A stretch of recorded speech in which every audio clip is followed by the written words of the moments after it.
হাবড়ার আহারথুবা এলাকার দাম পরিবারের ৩.৫ বছরের ছোট্ট মেয়ে সিন্ধুজার কাছেও একই চিঠি এসে পৌঁছেছে। সেখানেও প্রধানমন্ত্রী লোকসভা নির্বাচনের সময় প্রচারে এসেছিলেন। সিন্ধুজা আধিকারিকদের হাতে শাল এবং প্রধানমন্ত্রীর ছবি তুলে দেয়।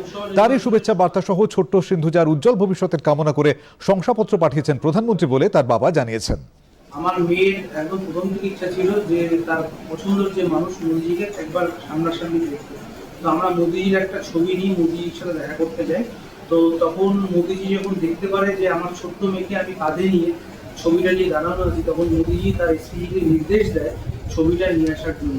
তার বক্তব্যের মাঝখানে তিনি বলেন আর বলে যে ছবির পিছনে নাম আর অ্যাড্রেস লিখে দিতে। সেরকমভাবে আমরা নাম আর অ্যাড্রেসটা লিখে দিই। তো তখন ইনি ছবিটা গ্রহণ করে উনি বলেছেন যে উনি এরপরে আমাদের চিঠি লিখে পাঠাবেন। তো হয়তো ২-৩ মাস হয়ে গেছিল, আমরা এটা ভাবিনি উনি এত ব্যস্ত মানুষ, আমরা পাবো কি পাবো না আমরা জানতাম না চিঠিটা। কিন্তু ১ সপ্তাহ আগে যখন আমাকে প্রধানমন্ত্রী দপ্তর থেকে ফোন করা হলো, ফোন করে সব বিস্তার জানানো হলো, আমার অ্যাড্রেস নেওয়া হলো, তখন আমি আশীর্বাদী হলাম যে এরকম হয়তো রিজেক্ট পেতে পারিনি।